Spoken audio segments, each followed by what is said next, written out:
আমার বন্ধু কালাসান কি মায়া লাগাইছে, পিরিতি শিখাইয়া আমায় পাগল বানাইছে।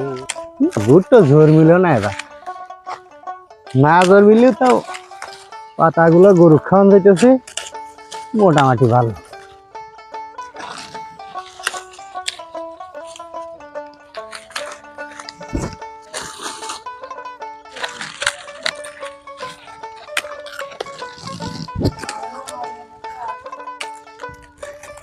না আমি আর পারবো না, গাটাও খেয়ে শেষ। আজকে রোদ ওটার মতো উঠছে, গাদা পাটা দেখি আমি আর পারবো না। জীবনে লেখাপড়া হইলাম না, কামলা রসাও গেল না।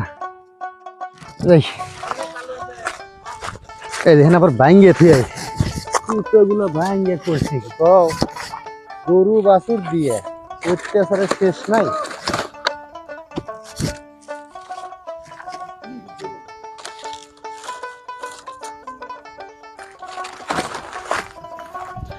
যাই বাড়ির যে গাদাক পাটা দেখি আর আমি অন্য কাম হয়ে গে। বন্ধু বাজায় বাঁশের বাঁশি। মাননবার সওয়াল না,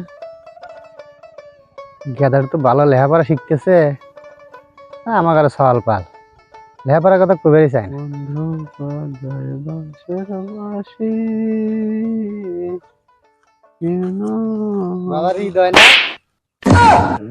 কাকা, বাবা, আমি তো ভয়ই পাচ্ছিলাম। না ভয় পাওয়ার কি আছে। বাবা তুমি তো মনে হয় লেখাপড়া করতেছ। হ কাকা, করতেছি। লেখাপড়া তো মনে হয় ভালোই চলতেছে তাই না? হ কাকা, আপনার দোয়ায় মোটামুটি ভালোই চলতেছে। তুমি কোনে লেখাপড়া করো? আমি তো কাকা স্কুলে লেখাপড়া করি।